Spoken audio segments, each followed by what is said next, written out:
Hey, this is Neily on Nutrition. I wanted to make a quick video about a non-dairy milk. Maybe it should be called non-dairy juice.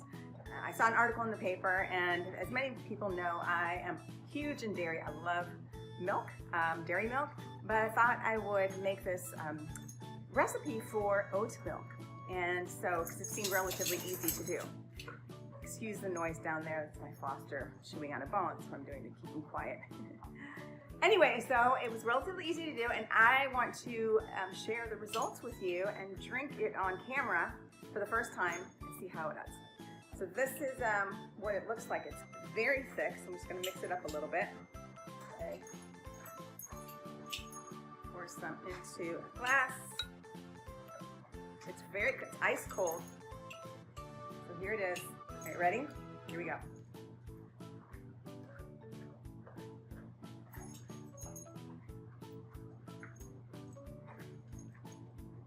Maybe if we add a little sweetener in there. I'm not a non-dairy milk drinker anyway, so I'm not. Maybe if I was, it might be better. You might like it. It's very thick. I don't know what it tastes like. Do you remember when you were a kid and you made that like paper mache? That's horrible. Anyway, I'll go ahead and show you how I made it, but because you might want to, and you might like it. Maybe if I add a little bit of sweetener to it, I'll go ahead and try that. We'll see how it works. I added a little bit of honey. A little bit of honey. Now that's a little sweeter. Of course, that's going to add added sugar to it, but we'll see how this is. Ready? Here we go. It's better, but I think it's going to need a lot of honey. Anyway, you might like it. Go ahead and give it a try, and cheers.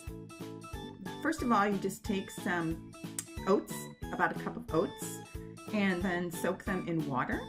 After you soak them in water, you want to put them into a blender and add about 3 cups of more water, and then blend it and strain it into a bowl. You might want to use a cheesecloth. Once you strain it, then mix it and go ahead and drink it and see how you like it. Maybe more than me.